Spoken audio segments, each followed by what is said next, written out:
Muy bien, estamos muy contentos de poder compartir la palabra de Dios y la iglesia toda trabajando y sirviendo al Señor. Eso es muy bueno que estemos juntos, es muy bueno que tengamos el deseo de seguir reestructurando esto que no es la iglesia esto, sino que es el lugar donde el Señor ha apartado, santificado, para que nos podamos reunir. La iglesia somos nosotros, pero nosotros tenemos que estar cuidando todo esto que es lo que Dios nos ha dado para administrarlo.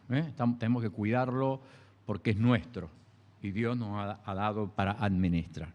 Muy bien, vamos a continuar con el estudio que estamos realizando en estos días acerca del profeta Malaquías.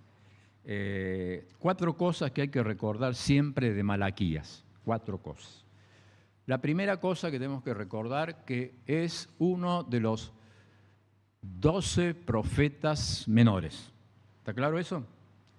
Entonces, lo primero que hay que recordar es que es uno de los 12 profetas menores. En segundo lugar, lo que hay que recordar de Malaquías es que es uno de los 3 profetas post-exílicos, es decir, después que vino el pueblo de Babilonia y ellos estaban esclavos, volvieron, Dios envió, ¿no es cierto?, a Nehemías, a Zorobabel, a Esdras, para que reconstruyan la parte espiritual, la parte del templo, y envió también profetas. Entonces este es uno de los profetas que Dios envió. La tercera cosa que hay que recordar de Malaquías es que dicen que es el único profeta de los 12 que no tiene ni antecedentes, ni padre, ni madre, ni tribu, de dónde venía, pero que dicen que por eso es que la palabra es mensajero. Y dice que es muy importante, ¿por qué? Porque lo más importante es el mensaje, no el hombre, no la persona, no qué título tiene, no cuántos títulos hizo, no cuántos estudió, sino lo importante es que es el mensajero. Otros dijeron, bueno, es ángel y por eso lo escribió un ángel a este libro y por eso dice que es Malaquías. Y otros dicen que, bueno, Malaquías es un nombre propio, por eso hay tanta confusión con esto y dicen que, por supuesto, es un tema de toda la Biblia. Es el libro tal vez más importante que une el Antiguo Testamento con el Nuevo Testamento. Entonces, son 3 cosas, ¿no? ¿Qué es un profeta? ¿Mayor o menor? Menor. Segundo, ¿es un profeta preexílico o posexílico? Posexílico. Tercer lugar, ¿qué significa Malaquías? Mensajero. Mensajero o ángel. Eso es lo que significa Malaquías. Y cuarta cosa es que es el único libro de la Biblia, que tiene una forma de estructura literaria diferente a las demás. ¿Por qué? Porque es el único libro que va a tener 7 preguntas que el pueblo va a hacerle a Dios y que Dios va a contestar. Entonces, muchas características que tiene, estas 4 características, tiene Malaquías para poder que nosotros podamos tener claro. ¿Está claro? Vamos a repetirla. En primer lugar, entonces, es un profeta menor. Segundo lugar, es un profeta posexílico. Tercer lugar, es que se llama Malaquías mensajero. Y 4, tiene ¿cuántas preguntas? Claro, hay algunas preguntas más también, pero la pregunta es ¿en qué?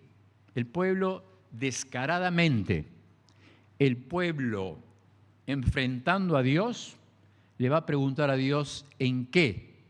Y ahora vamos a ver esos temas que hemos visto en estos días. Esta mañana vamos a ver un tema tremendo, ¿no? Porque vamos a ver el tema que habla acerca de que el pueblo rompió el pacto, rompió pactos. Y uno de los pactos que rompió fue con la mujer de la juventud. Es decir, que Malaquías también habla del divorcio. Es tremendo que esta mañana yo puedo hablar del divorcio y no me saquen corriendo hasta Córdoba.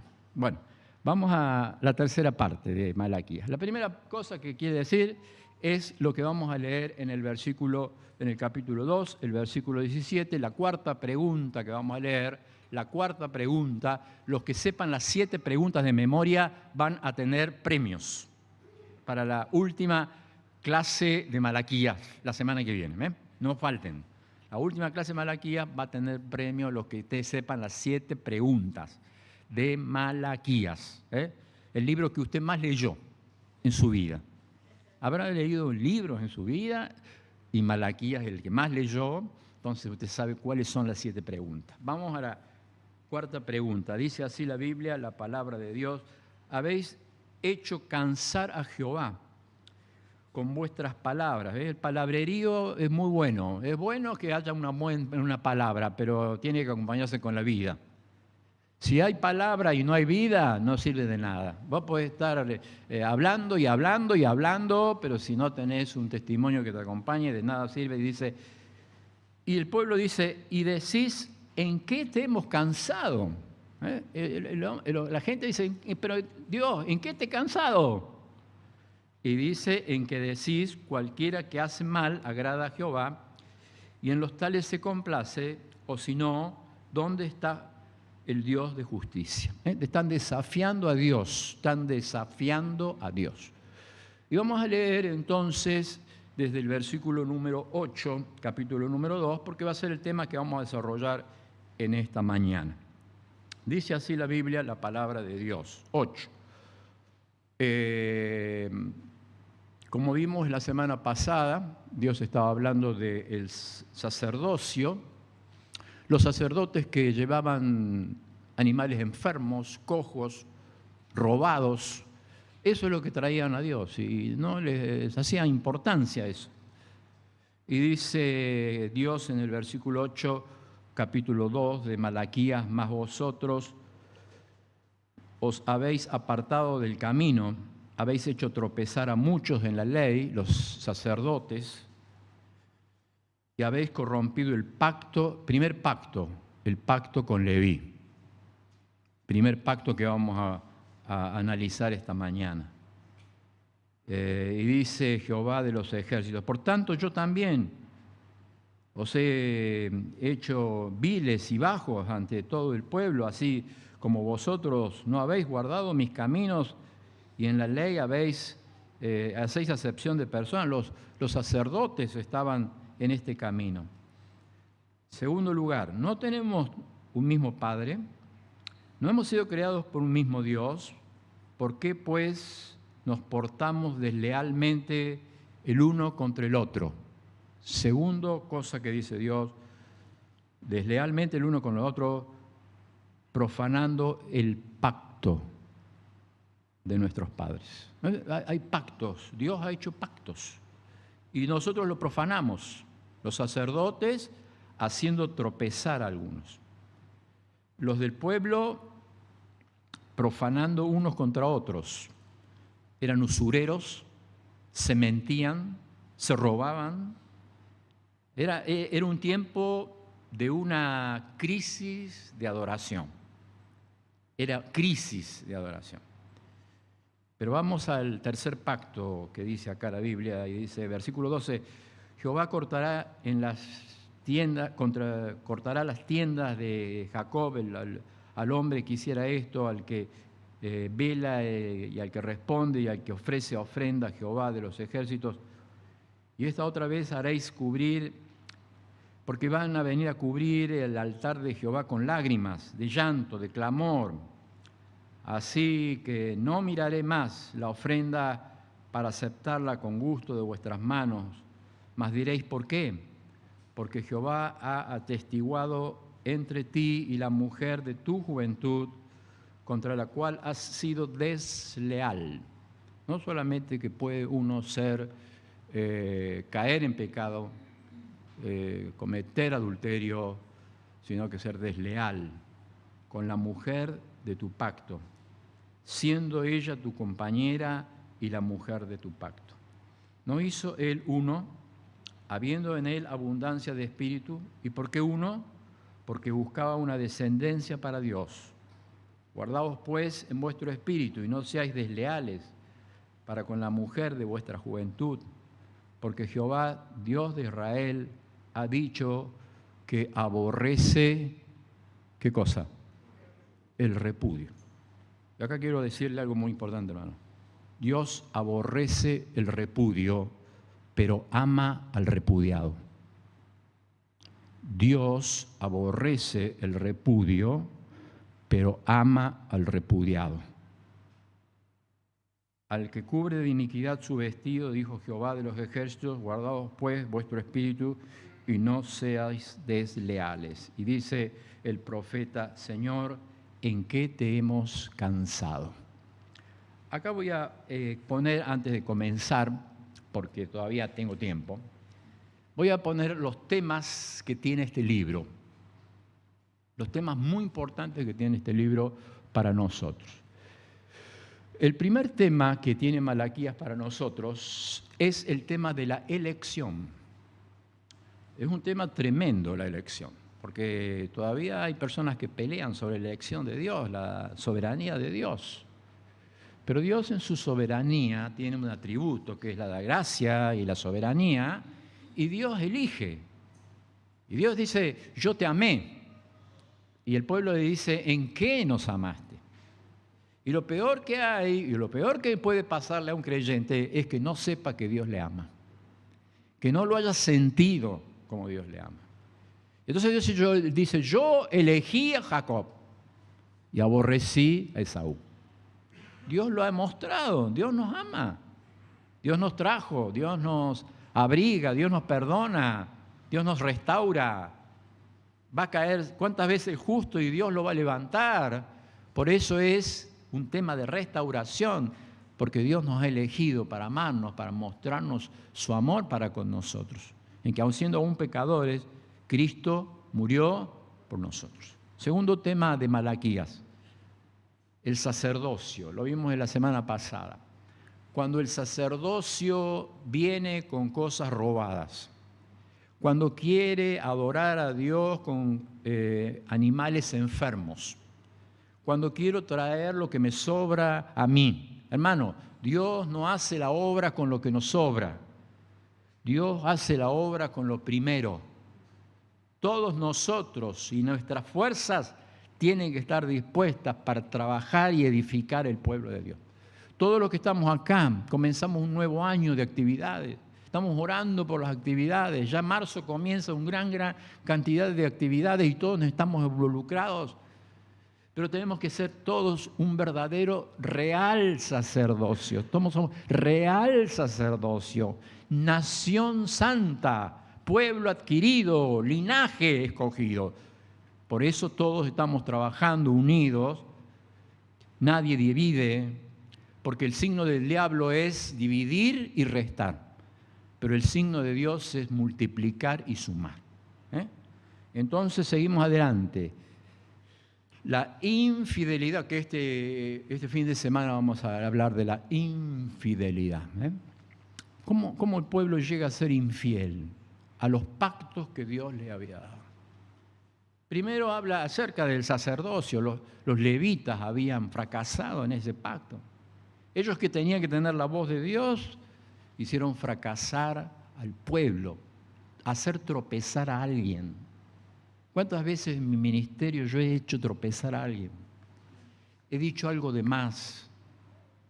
¿Cuántas veces esta semana hemos derramado lágrimas porque hay personas heridas por nuestro ministerio? Ustedes han hecho tropezar. Ustedes que son los sacerdotes, los que tenían que llevar la palabra a otros. Somos todos nosotros sacerdotes. Hemos sido infieles, dice acá. ¿Por qué hemos sido infieles? Al pacto que yo les di, los unos con los otros. Unos con los otros ejercían adulterio, se robaban, defraudaban, no pagaban los jornales, no atendían a las viudas. ¿Cuántas cosas hicieron? Después de haber retornado de 70 años de que estén diciéndote, volvé a Dios y yo me voy a volver a ti. Ahora, ¿cuántos años de vida cristiana tenemos nosotros? ¿Cuántos años de vida cristiana tenemos? Y no hemos cambiado. Y Dios nos está diciendo, cambiemos. Porque así como está nuestra adoración, es una adoración que Dios no va a aceptarla. Van a venir al altar con lágrimas y van a decir, ¿por qué, Señor, no me escuchas? ¿Por qué, Señor, mi hijo no se sana? ¿Por qué mi matrimonio no mejora? ¿Por qué, dice el Señor? Porque ustedes dicen, Dios es injusto. Ustedes dicen, ¿dónde está la justicia de Dios? Ustedes dicen, Dios se complace en el bien, en el mal, en todo aquello que está confuso. Entonces esta mañana decimos infidelidad. Cuarto lugar, y en quinto lugar, es la murmuración. Dice el Señor, ustedes hablaron mal de mí. Y dice el pueblo, ¿en qué Señor hemos hablado? ¿En qué Señor hemos hablado? Ahora yo quiero que volvamos toda la semana y veamos si esta palabra no es para mí. Si esta palabra yo esta semana no he estado yo detrás de todo esto, diciendo, bueno, Señor, ¿cómo está mi sacrificio? ¿Cómo está mi ofrenda? ¿Cómo está lo que soy yo? Sin máscara, sin doble intención, sino que tus ojos revelan que yo nada puedo esconder y que yo sea sincero delante del Señor y que cambie, porque Dios tiene este poder, nos da otra oportunidad, hermanos, otra oportunidad de ser los sacerdotes que Él quiere que seamos. Él nos da una oportunidad que volvamos a referir a este pacto que Él nos ha dado. Seguimos adelante y dice la infidelidad. Bueno, la infidelidad se marca en tres cosas que hemos leído allí. En primer lugar, la infidelidad del pacto de Leví. Los sacerdotes que tenían que hablar la ley, los que tenían que llevar al pueblo, los que tenían que hablar al pueblo. ¿Y por qué ellos no lo hicieron? Porque dice que buscaron lo suyo propio, porque dice que hicieron tropezar a otros, porque dice que menospreciaron la mesa del Señor, porque dice que no tuvieron en cuenta el pacto. En primer lugar, el pacto se corta con el sacerdocio y dice Dios, no los voy a escuchar a los sacerdotes. Segundo lugar, el pacto entre ustedes. Y aquí viene la gran enseñanza, hermano. El pueblo había vuelto, cada uno se encargaba de su propia casa y se habían olvidado del templo. Cuando usted lee Ageo, dice Dios, meditad, porque se han olvidado de algo, se han olvidado de lo más importante, que es la comunión los unos con los otros. Y qué importante es amarnos los unos a los otros, qué importante es mostrar ese amor que Dios nos dio. ¿Cuántas veces esta semana oramos los unos por los otros? Esta es una iglesia que intercede los unos por los otros. En el pacto que hemos hecho es el pacto de unos con los otros, de amarnos. ¿Qué significa amor? Dios es amor. ¿Cómo se demostró el amor? Dios mostró su amor. En que Cristo nos amó primero, no que nosotros hayamos amado a Dios, sino que Él nos amó a nosotros y entregó su vida en propiciación de cada uno de nosotros. ¿Cuál es el desafío del amor? Amaos los unos a los otros. Entonces los pactos se iban cayendo uno detrás de otro. Pero el pueblo venía con fuerza, venía de 70 años de estar lejos, tristes. Entonces nosotros tenemos que venir con poder renovado porque no estuvimos cautivos 70 años. No estuvimos cautivos 70 años. Pero el tema que es el central de esta mañana es el tema de los pactos que ellos tuvieron con las mujeres de su juventud. La Biblia enseña, hay un contexto de esto, ¿no? Es decir, no es que Dios, es la parte del Antiguo Testamento que más habla del divorcio, esta. La parte del Antiguo Testamento que más habla del divorcio. Pero hay un contexto sobre esto. ¿Qué pasaba con esto? Pasaba que los hombres habían vuelto, empezaban a volver desde Babilonia, firmado el decreto por Ciro, volvían, primer grupo que volvió, ¿con quién volvió? ¿Con quién volvió el primer grupo? Zorobabel. Segundo grupo, ¿con quién volvió? Con Esdras. Y el tercer grupo, ¿con quién volvió? Con Nehemías. Iban volviendo y cada uno que volvía hacía la que quería, ¿no? Es decir, no era la iglesia de Donado 500, no, sino que cada uno que volvía iba buscando lo suyo propio. ¿Y qué buscaron los hombres? Vieron las hijas de Adad, las hijas de Amón, las hijas de Moab, más jóvenes, me imagino, no quiero imaginarme de más, pero vieron a las esposas que tenían, a las esposas de su pacto, a las esposas de su juventud, y ellos dijeron, hasta acá llegamos. Hasta acá llegamos y acá vamos a hacer un corte, vamos a cortar el pacto. ¿Y qué hicieron? Pidieron el divorcio. Y se comenzaron a divorciar sin causa. Porque la Biblia enseña del divorcio. El divorcio no es una herejía. El divorcio no es el pecado de muerte. El divorcio es una mayordomía que se pierde y que un día va a haber que dar respuesta de eso, pero la salvación no se pierde. Pero ellos estaban haciendo un juego de tal manera que Dios los estaba mirando. Le dice, esto no va.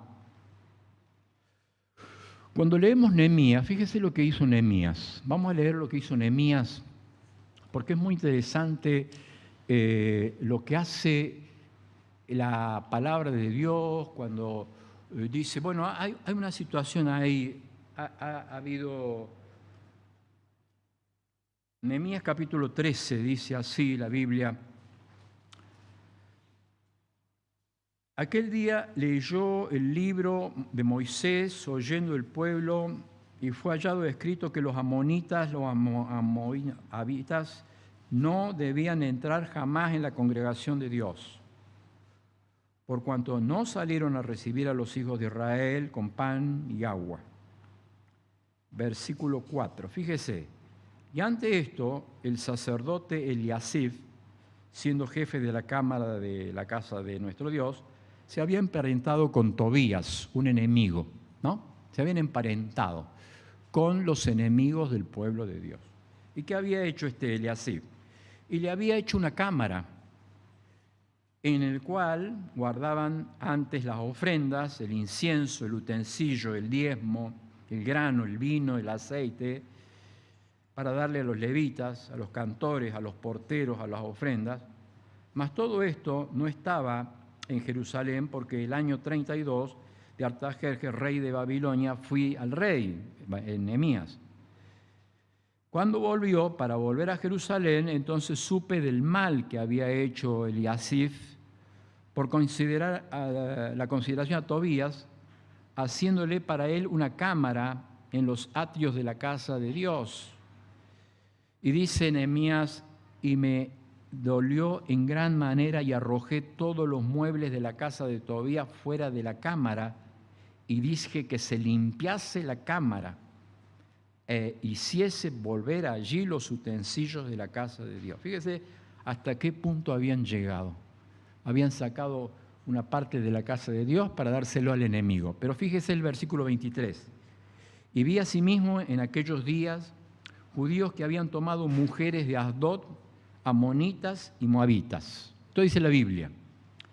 Y la mitad de sus hijos hablaban lengua de Asdod, porque no sabían hablar judaico, ni hablaban conforme a la lengua de cada pueblo. Y reñí con ellos. Fíjese que, digamos, ¿cómo le podría decir? Enojo le tomó a Nehemías, a la mitad de los hijos, y reñí, y los maldije, y los herí, y les arranqué los pelos, los cabellos, y les hice jurar: no daríais vuestras hijas a los hijos, a sus hijos, y no tomarías de las hijas para vuestros hijos, ni para vosotros mismos. ¿No pecó en esto Salomón, rey de Israel? Bien, en que muchas naciones no hubo rey como él, que era amado de su Dios. Dios le había puesto por rey sobre todo Israel. Aún él hicieron pecar por mujeres extranjeras. Y obedeceremos a vosotros para cometer todo este mal tan grande de prevaricar contra nuestro Dios, tomando mujeres extranjeras. Y uno de los hijos de Joiada, hijo del sumo sacerdote de Eleazar, era yerno de Sanballat. Por tanto, lo ahuyenté de mí. Y dice Esdras, fíjese lo que dice Esdras en el capítulo número 10. Esdras, los contemporáneos del posexilio.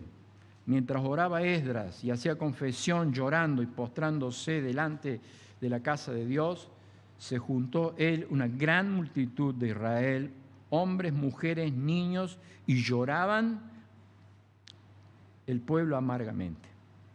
Dice, versículo 3, ahora pues hagamos pacto con nuestro Dios, que despediremos a todas las mujeres y a los nacidos de ellas, según el consejo del Señor y de los que temen el mandamiento de nuestro Dios, y hágase conforme a la ley de Dios. Es decir, que el pueblo experimentó lo que es la separación. Yo creo que aquí llegó un tiempo donde ellos no podían seguir adelante si no eran separados. Yo quiero hablar acerca del matrimonio en primer lugar. El matrimonio es un pacto que Dios instituyó. No es de los hombres, es el pacto que Dios instituyó en el jardín del Edén. Nosotros que creemos en el creacionismo, Dios es el creador. No es producto de la evolución. No somos producto de la evolución ni del caldo probiótico. Ni proveemos, ni venimos, ni descendemos de una misma raíz del chimpancé. Nosotros somos creados por Dios. El hombre fue creado por Dios a imagen y semejanza. Y creó solamente dos sexos que tienen el sello del cromosoma X, Y. No hay otra ideología de género. No hay un género, un sexo ideológico, social. El sexo tiene un sello, que es el sello de Dios, que es el cromosoma. El cromosoma es hombre o es mujer. Del pelo, usted ve un cromosoma del pelo, hasta ve un cromosoma de la punta de la uña del pie, y en todas las células va a haber XY o XX, nada más. No hay un intermedio. Entonces, ¿qué dice Dios? Por eso las tres primeras hojas de la Biblia son la base de nuestra fe. La primera es que Dios creó al hombre a su imagen y a su semejanza. No hay una raza preadámica. No hay una raza que estuvo antes de la creación. No hay una teoría de la brecha. No existe un hombre creado antes de Adán y Eva. En segundo lugar, Dios creó al matrimonio.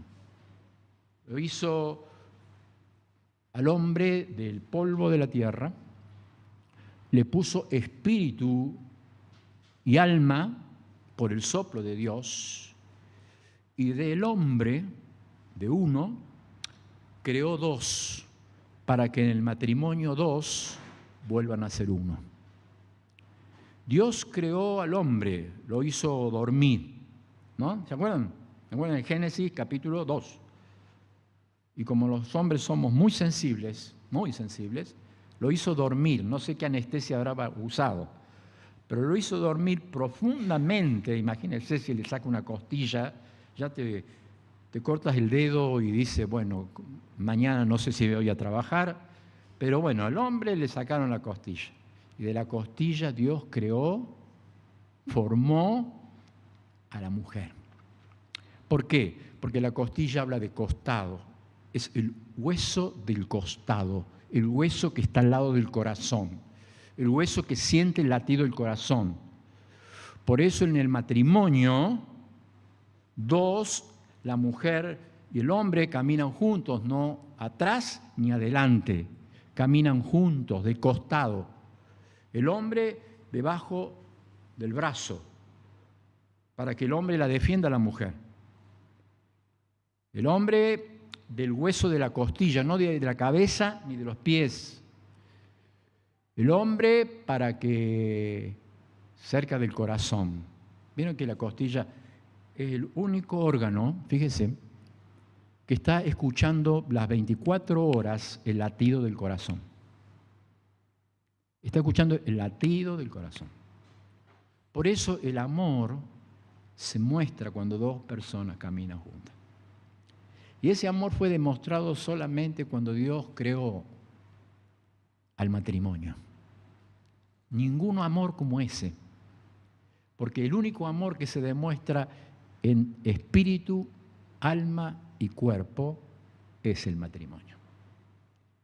Y no hay forma de destruirlo, porque el enemigo quiere destruirlo, el enemigo quiere destrozarlo, pero la Iglesia de Cristo se levanta para decir que la familia es la base fundamental de toda la sociedad. Que Dios lo ha creado, que Dios lo ha bendecido y que Dios lo sigue bendiciendo por siempre. 6 cosas del matrimonio. En primer lugar, el matrimonio es monógamo. Es un hombre y una mujer y lo demás se excluye. ¿Está claro? Es un hombre, una mujer y lo demás se excluye. Hoy hay ideas del amor libre, hay ideas de la filosofía del hombre que trata de construir otra forma de hogar, otra forma de amor. Segundo lugar, el matrimonio es heterosexual. Ni es homosexual, ni trisexual, ni bisexual, no, es heterosexual. Tercer lugar, el matrimonio es legal. Porque algunos dicen, bueno, los papeles no importan. Los papeles sí importan. Usted va a comprar una casa, necesita los papeles. Vamos a comprar un auto, necesita los papeles. Ahora, va a poner en su vida como el tesoro más grande que tiene el matrimonio, los papeles importan. Cuarto lugar, es el hecho histórico más importante del ser humano. Cuando hace pacto, cuando se une, cuando cumple con la creación de Dios. Quinto lugar, respeta las cosas que son importantes. Y en sexto lugar, el matrimonio es permanente. ¿Está claro todo? El matrimonio es la enseñanza universal que Dios tiene para todo ser humano. ¿No? Ahora, cuando habla acá acerca de personas que se separan, de personas que no pueden convivir, personas que llegaron a un límite, personas que no pueden convivir, que han tenido infidelidad, la Biblia enseña de que el divorcio está escrito en la Biblia, que Dios repudia el divorcio, pero que ama a las personas. ¿Por qué le contestó el Señor? Lo primero que contestó el Señor, Moisés habló por la dureza del corazón. Moisés dio por la dureza del corazón. El divorcio era una práctica muy común en los tiempos del Antiguo Testamento y en los tiempos de Jesús. De allí que la gente le hace una pregunta, Señor, ¿qué pasa con los divorciados?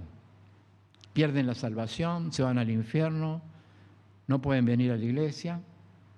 No, dice el Señor. Dios, recuerden, creó al hombre y a la mujer para que sean uno. Pero por causa de la dureza del corazón, allí está una de las cláusulas más importantes de la Biblia, una piedra en el zapato para los teólogos, una raíz de amargura para los católicos, entonces que dice, a no ser por causa de fornicación, ¿no? Entonces, ¿qué tiene que ver? La Biblia habla acerca del divorcio. ¿Por qué lo habla? 3 cosas que son muy importantes y tenemos que tenerlas en cuenta. La primera de ellas es que Moisés dio carta de divorcio. ¿Por qué? Porque la gente decía, bueno, puede haber causas simples o causas complicadas. Había escuelas antes, escuelas cerradas o escuelas muy abiertas. La escuela cerrada era la que decía, si hay algo indecente. Entonces, ¿qué era lo indecente que podía encontrar para poder pedir divorcio? Y bueno, ya empezaron a pensar qué podía ser indecente, y lo único indecente era la fornicación, sexo fuera del matrimonio. Pero había otras escuelas que decían, no, se puede divorciar por cualquier cosa. Se quema la comida, se divorcia. Habla fuerte, se va de la casa. Habla mal de la suegra, no te dan ni idea, no vuelve más a la casa, divorcio absoluto. Bueno, todas esas causas las iba poniendo para que una escuela y la otra dijera, bueno, hay causa de divorcio. Pero la idea del divorcio que está en la Biblia es que el divorcio es un pacto. Cuando el matrimonio se rompió, porque es una excepción, Dios trata con las excepciones. Hay otro pacto, que es el pacto del divorcio. Y en el pacto del divorcio que está en Génesis, la gente podía ir y volverse a casar. Solamente que no con la misma persona. Entonces, ya hay en la Biblia una, digamos, revelación progresiva. Porque nosotros tenemos una idea de lo católico, que el divorcio es un sacramento.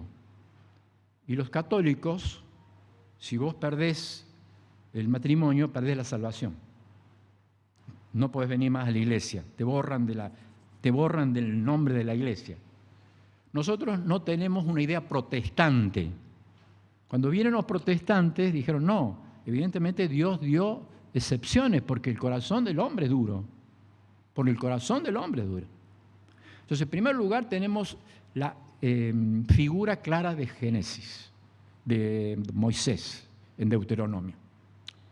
Segundo lugar, la figura de Jesucristo. Al Señor le preguntaron la causa del divorcio. ¿Por qué el hombre se podía separar? ¿Y qué dijo el Señor Jesucristo en la cláusula de excepción del Señor Jesucristo que está en el capítulo número 19 de Mateo? Dice allí la cláusula de excepción. Dice, cualquiera, versículo 9, que repudia a su... Vamos a leer el 8. Y les dijo, por causa de la dureza del corazón, Moisés os permitió repudiar a vuestras mujeres, mas en el principio no fue así. Yo os digo que cualquiera que repudia a la mujer, salvo por causa de fornicación. O sea, acá está la piedra en el zapato Aquí está la cuestión que el Señor Jesucristo da y que es por causa de forneia. ¿Qué es la forneia? Todo tipo de pecado sexual. Entonces, todo tipo de pecado sexual, dice el Señor, por la dureza del corazón, entonces será aceptado el divorcio. Y la tercera cosa que tenemos, en la carta de divorcio de Moisés, la cláusula de excepción del Señor Jesucristo, y la tercera cosa que quisiera compartir con ustedes es el privilegio paulino. ¿Cuál es el privilegio paulino?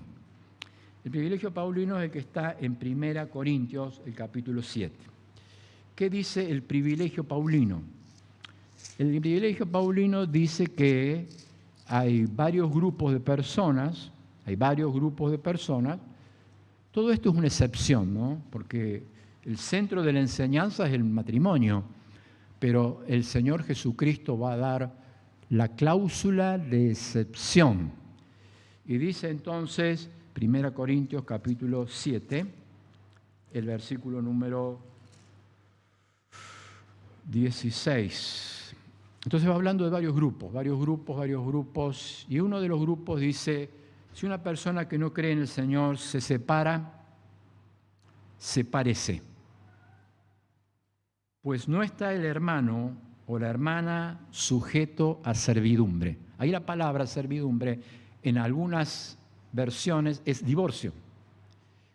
Y muchos autores han dicho, no, esta es la cláusula del privilegio paulino.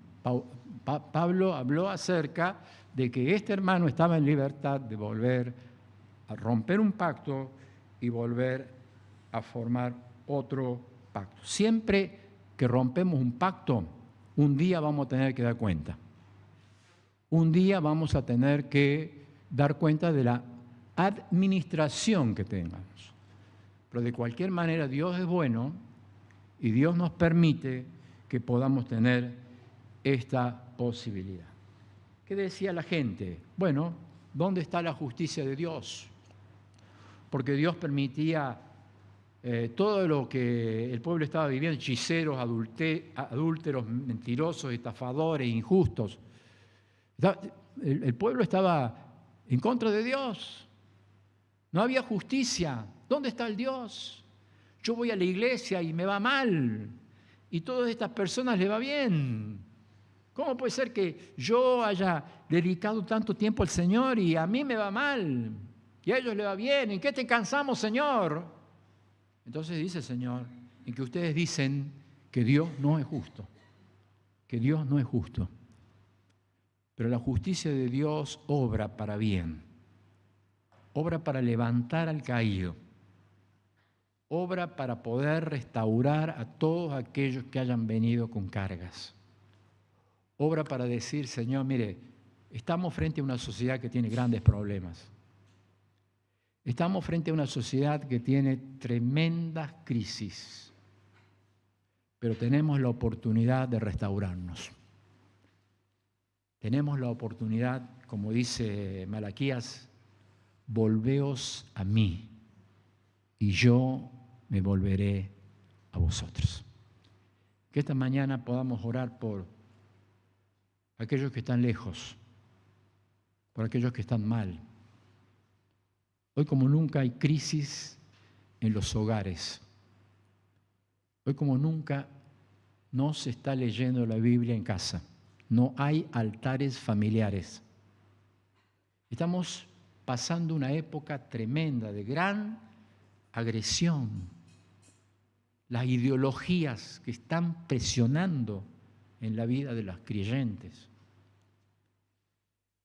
El diablo conoce tu nombre, pero te llama por tu pecado. Cristo conoce tu pecado, pero te llama por tu nombre. Y cuando nosotros vamos a Jesús, le decimos, Señor, esta mañana, ¿cuántas veces hemos caído, no? ¿Cuántas veces he tratado mal a mi esposa? ¿Cuántas veces he contestado mal? ¿Cuántas veces no he sido fiel a la mujer del pacto? Y por eso Dios lo ve. Y por eso Dios le dice, mire, yo no lo voy a bendecir, no voy a escuchar su oración hasta que ustedes no vuelvan.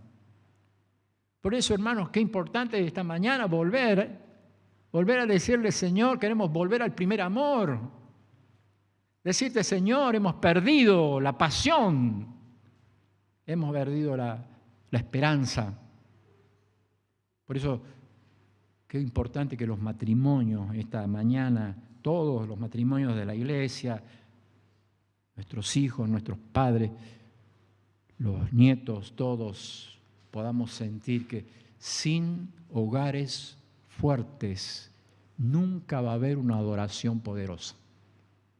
Sin hogares que hagan el culto familiar, se va a sentir que cantamos con poder.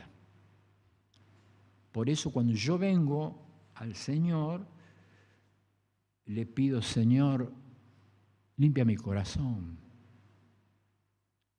Ayúdame para ser fiel en lo que escucho, en lo que leo, en lo que veo. ¿Cuántas veces el Internet ha sido el comienzo de faltarle al pacto? Las conversaciones. Y el pueblo volvía de 70 años. Uno va a decir, bueno, vuelve bárbaro. El pueblo va a volver bárbaro. El pueblo no va a decir nada. Pero volvieron peores. Volvieron peores. Nunca olvide Malaquías. Nunca lo olvide. Porque parece que va hasta el último peldaño para decir, miren, yo así no los voy a recibir. Pero después vuelve a aparecer el Nuevo Testamento y viene Jesucristo. Y dice, yo los voy a recibir. Yo los voy a recibir porque hay un camino nuevo. Yo los voy a recibir porque hay perdón. Porque hay una nueva vida en Cristo Jesús. Yo los voy a recibir porque bienaventurados los de limpio corazón, porque ellos verán a Dios. Hermanos, Malaquías no es un hombre que está hablando.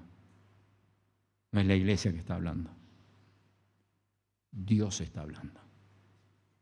Y Dios le habló a su pueblo, a quien amó. Amó profundamente. Pero aunque lo amó, lo corrigió. Aunque le amó, le mostró lo que estaba haciendo mal. Esta mañana tal vez nosotros venimos y no nos parece que estamos haciendo mal, porque la pregunta que hacemos, Señor, ¿en qué? ¿En qué te cansamos? Me han cansado, dice Dios. Me han cansado. Porque dicen, Dios es injusto. Dios no me escucha. Pero el cambio está primero en nosotros, hermano. ¿Oramos?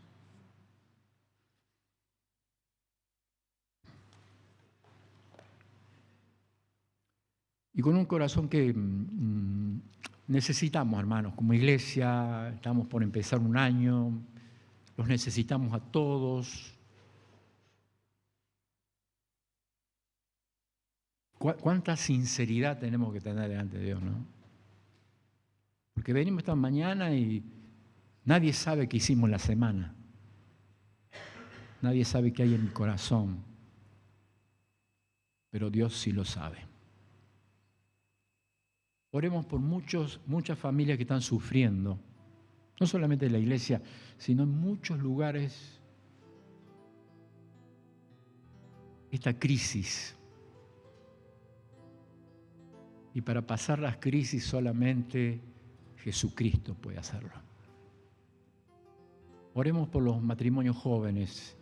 Yo cada vez que voy a cualquier iglesia le digo, mire, la preocupación más grande nuestra son los matrimonios jóvenes. Estamos orando, estamos pidiendo, estamos clamando. Porque Malaquías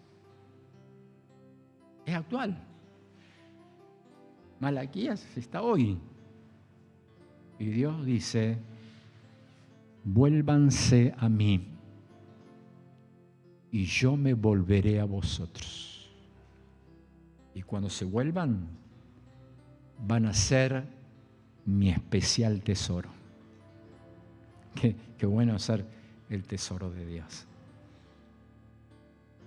Oremos por los hogares. Oremos por cada hogar acá representado. Por los que no están. Por los que están tristes. Por los que están lejos. Por los que están heridos.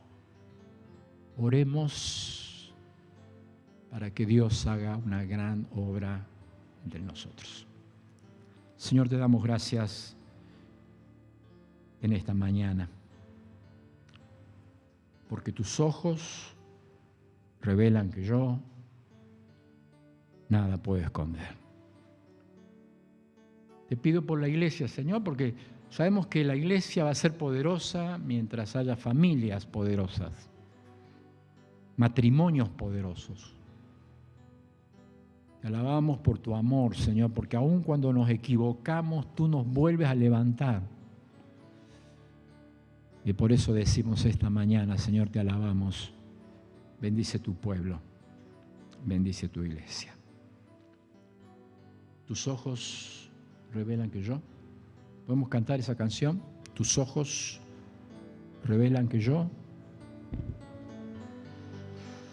Vamos a ponernos de pie. Vamos a orar, vamos a pedirle a Federico que venga. Y terminamos orando, pidiendo al Señor que si hay que cambiar nuestros hogares, que los cambie, ¿no? Si tenemos que venir más cerca de Él, que vengamos. Que la iglesia sea una fiesta, porque está la familia de Dios aquí.